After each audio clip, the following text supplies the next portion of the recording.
राणा सांगा ने तो खुद ये कहा है कि मैं तो ये जंग ही नहीं करना चाहता था, मुझे तो हसन खां मेवाती लाया है।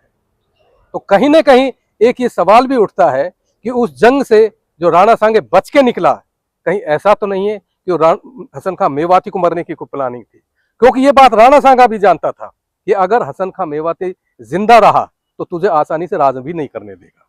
तो ये जो हसन खां मेवाती को लेकर इस तरह की बातें, जब मेरा ये खानजादा नॉवेल आया था तो इसको पता नहीं आप लोगों को कितनी जानकारी, पाकिस्तान में भी ये जब उर्दू में छपा तो इसकी वहाँ बहुत चर्चा हुई। मतलब जो हमारे मेवात के खानजादे जो पाकिस्तान में जा बसे हैं, उन लोगों ने इस नॉवेल को अपने पैसे से, मतलब लगभग 1.5 लाख रुपए उस पब्लिशर को दिया, लाहौर का एक पब्लिशर है, उससे वो किताब छपवाई। जब वो किताब छपी तो वो किताब हमने जैसे तैसे जो पाकिस्तान एम्बेसी उसके थ्रू, उसके माध्यम से जरिए मंगवाई। कहना चाहिए कि महज एक इत्तेफाक था कि मैं किसी अचानक काम से कल नगीना आया और हम उधर से जाने की बजाय मैं इधर से किथोरपुरी रोड से घर की तरफ गया था, और उसका मकसद ये था कि मैं दरअसल ये देखना चाह रहा था कि इनकी जो मूर्ति है शहीद हसन खां मेवाती की, वो कहाँ और किस तरह से, क्योंकि उस वक्त जब ये चर्चा चल रही थी तो हम भी बराबर उससे वाबस्त थे, बिल्कुल बराबर संपर्क में थे, राजुद्दीन जी से हमारी बात होती थी। मैं जिस दिन इस हसन खां मेवाती की ये मूर्ति लग रही थी, उस दिन मुझे रह रहकर एक सीन याद आ रहा था, और वो ये सीन यह था कि जब मैंने काला पहाड़ लिखा था तो उस काला पहाड़ में उसकी जो शुरुआत है इसी बड़खली से होती है कि प्रधानमंत्री इस देश के आ रहे हैं और यहाँ एक शहीदी मीनार का उद्घाटन होना है। ये 93-94 की बात होगी, नहीं बल्कि हाँ 93-94 की बात होगी। और यहाँ जो अमला जिस तरह से सरकारी होता है, जब ये पता चला कि प्रधानमंत्री आ रहे हैं तो जैसे इस बार भी हम लोगों को बड़ी उम्मीदें थी सरकार से कि भाई ये मिलेगा ये मिलेगा, तब भी बहुत उम्मीद थी कि आज प्रधानमंत्री आए हैं, यहाँ से रेलवे लाइन की उद्घाटन करेगा, लोगों को पेंशन देगा। तो बिल्कुल लगभग वही सीन था उस साल का और उस साल का। देखिए इतिहास कैसे दोहराता है। बहरहाल आप हमें क्या मिला क्या नहीं मिला वो उसकी बात अलग है। हसन खां मेवाती को दरअसल देखिए, मैं मेरा पढ़ना थोड़ा सा रहा है, और मेरा एक नॉवेल जो है खानजादा, वो अगर मुझे अचानक आज याद आया, अगर मुझे होता तो मैं कल जरूर लाता उसका। खानजादा मेरा एक नॉवेल भी है, और हम सब जानते हैं कि राजा हसन खां मेवाती खानजादा थे। मतलब खानजादा के उस जो पूरी एक उस वंश था उसके वो आखिरी शासक थे हसन खां मेवाती। और हसन खां मेवाती के आखिरी शासक होने के साथ साथ बहुत सारी यादें उस उपन्यास में हमने वो जीवंत करने की कोशिश की है कि किस तरह से बाबर जब इस वक्त 1526 में पानीपत आया था और पानीपत का पहला युद्ध हुआ था, किस तरह से हसन खां मेवाती का एक लड़का ताहिर को वहाँ गिरफ्तार कर लिया था बाबर ने, और बाद में फिर खानवा के जंग से पहले करमचंद जो उनका अहलकार था हसन खां मेवाती का, वो उसको मतलब छुड़ा के लाए थे, जिस तरह से भी झूठ सच जो भी बोला। और अगर आप बाबरनामा पढ़ें, बाबर की तुझको बाबर जो उसकी उनकी आत्मकथा है, तो उसमें बाबर ने अगर सबसे ज़्यादा गरियाया है तो हसन खां मेवाती को गरिया। उसने साफ कहा है कि इस आदमी ने मुझे धोखा दिया, ये तो हिंदुओं का आदमी निकला ये तो।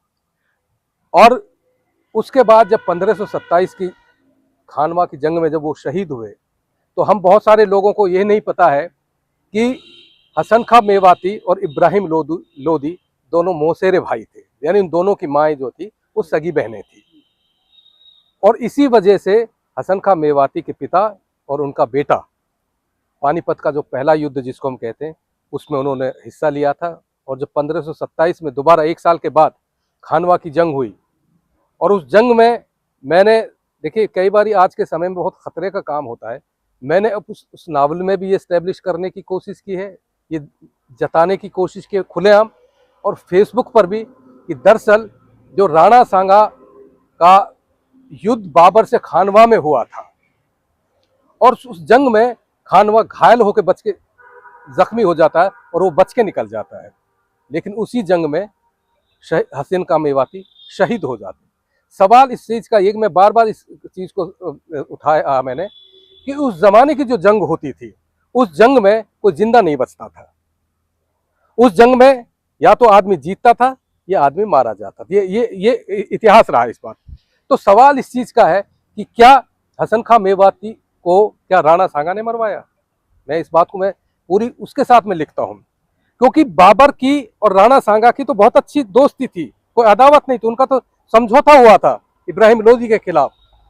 और जब पानीपत का पहला युद्ध हुआ था, उसमें राणा सांगा गया नहीं उस युद्ध में, समझौते के बावजूद वो आगरा में बैठा रहा। लेकिन जब खानवा का युद्ध हुआ और जब बाबर आगे बढ़ा, तो बाबर से उसकी कोई अदावत नहीं थी। राणा सांगा ने तो खुद ये कहा है कि मैं तो ये जंग ही नहीं करना चाहता था, मुझे तो हसन खां मेवाती लाया है।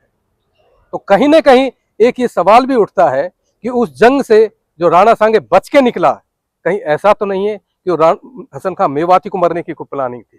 क्योंकि ये बात राणा सांगा भी जानता था कि अगर हसन खां मेवाती जिंदा रहा तो तुझे आसानी से राज भी नहीं करने देगा। तो ये जो हसन खां मेवाती को लेकर इस तरह की बातें, जब मेरा ये खानजादा नॉवेल आया था तो इसको पता नहीं आप लोगों को कितनी जानकारी, पाकिस्तान में भी ये जब उर्दू में छपा तो इसकी वहाँ बहुत चर्चा हुई। मतलब जो हमारे मेवात के खानजादे जो पाकिस्तान में जा बसे हैं, उन लोगों ने इस नॉवेल को अपने पैसे से, मतलब लगभग 1.5 लाख रुपए उस पब्लिशर को दिया। लाहौर का एक पब्लिशर है, उससे वो किताब छपवाई। जब वो किताब छपी तो वो किताब हमने जैसे तैसे जो पाकिस्तान एम्बेसी उसके थ्रू, उसके माध्यम से जरिए मंगवाई। और फिर मेरे पास जो एजाज खां है उनका नाम है, जो पाकिस्तान एम्बेसडर है, उन्होंने फ़ोन किया कि आपकी किताब आ गई, आप ले जाइए। बाद में मुझे पता चला कि उन्होंने कहा मैं भी खानजादा हूँ, जो पाकिस्तान के एम्बेसडर थे। तो मैंने कहा था कि एजाज साहब कभी कोई ज़रूरत पड़ेगी तो कहना कि आप बेफिक्र आ जाना, किसी को भी ले आना, मैं सारी मदद कर दूंगा। तो हसन खां मेवाती को लेकर देखिए, मैं ये कहता हूँ, हमें हसन खां मेवाती को लेकर थोड़ी सी मजम्मत भी झेलनी पड़ी। जो मेवात की जो आज की यूथ है, हमें कुछ काफ़ी भला बुरा भी कहा गया है। यानी कुछ लोगों का यह कहना है, जो हमारी युवा तांती है, जिनको कि इतिहास और उसकी जानकारी नहीं है, कुछ लोगों ने फेसबुक पर, सोशल मीडिया पर यह लिखा है कि हसन खां मेवाती गद्दार था, उसने 12,000 मेवों को मरवाया। तो मेरा तो ये, मैं तो पहली बात तो मेरे इस बात पर एतराज़ है कि सेना होती है, उसमें हिंदू मुसलमान नहीं होता। वो मेव नहीं थे, वो मेवाती सैनिक थे, उसमें हिंदू भी रहे होंगे। और दूसरी बात, जो आज जो लोग हसन खां मेवाती को गद्दार कह रहे हैं, आप उसका वो इतिहास भूल जाते हैं कि उसी मुसलमान के खिलाफ, इब्राहिम लोधी के खिलाफ उसने युद्ध भी लड़ा था। तो ये जो हमारी पीढ़ी में, हमारे यहाँ मेवात में जो इस तरह की चीज़ें हैं, ये थोड़ी सी मतलब चिंता इसलिए करने वाली है कि हमारे पास अगर हम कहें ले देकर हसन खां मेवाती के अलावा कोई हीरो नहीं है।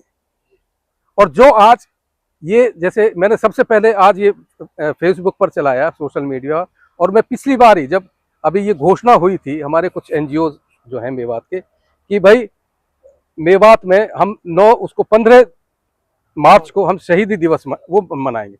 और दिसंबर में जब गांधी जी जब घासेड़ा आए थे, उसको भी वो मेवात दिवस के रूप में कहते हैं। तो मेरा ये मानना है कि देखिए, जब हम मेवात दिवस की बात करते हैं तो उस मेवात दिवस का कि जो 29 दिसंबर का है 1947, जब नेहरू ने घासेड़ा में मेवों को पाकिस्तान जाने से रोका था, तो भाई वो तो घासेड़ा में रोका ने, तो राजस्थान के मेवों का उस घासेड़ा से क्या लेना देना, वो यूपी के उससे क्या लेना देना। तो कोई ऐसा नायक होना चाहिए कि जो पूरे के पूरे, मतलब पूरे इस हिंदुस्तान के ही मेव कम्युनिटी का नहीं, जो बाहर मेवात के लोग हैं, मेव कम्युनिटी के लोग हैं, खान, उनका भी हीरो होना चाहिए। तो वो एक हसन खां मेवाती है। तो मेरी इनसे पिछली बार जब बात हुई थी, मैंने कि भाई देखिए, मैं तो सीधी सी बात है, 17 मार्च को, आज के दिन को, जिस दिन वो खानवा में शहीद हुए थे, इसको हसन खां मेवाती अंतर्राष्ट्रीय मेवात दिवस मैं तो लिखूंगा। असली तो ये है, क्योंकि वो आज का दिन सिर्फ यहाँ, जिस वक्त भाई, उस वक्त तो रियासत भी नहीं थी। जब मुगल इस देश में आए तब तो परगना थे छोटे छोटे, एक तहसील के बराबर। इसी के आपके 22-23 परगना थे मेवात के उस वक्त।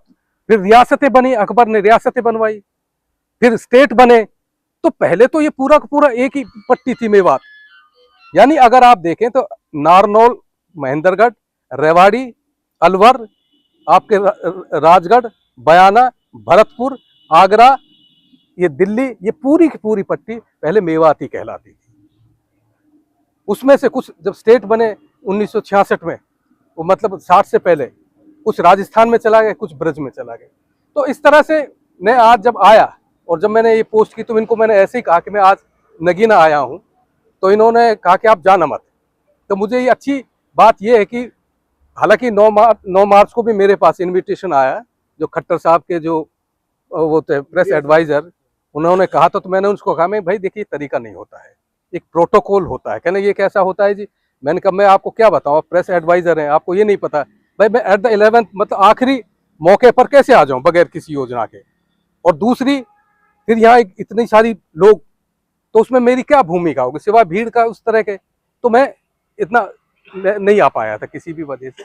तो आज का दिन अगर हम सचमुच अगर कहें, देखिए कई बार ये कहा जाता है कि भाई ज़रूरी नहीं कि ऐसे अवसरों पर बहुत बड़ी जमात, बहुत बड़े लोग संख्या में पैदा इकट्ठे हों। अगर 20 आदमी भी इकट्ठे हो जाते हैं तो वो मकसद पूरा हो जाता है। वही 20 लोगों की आवाज़ पूरे देश क्या, पूरे मुल्क, पूरे धरती पर पहुंच जाती है।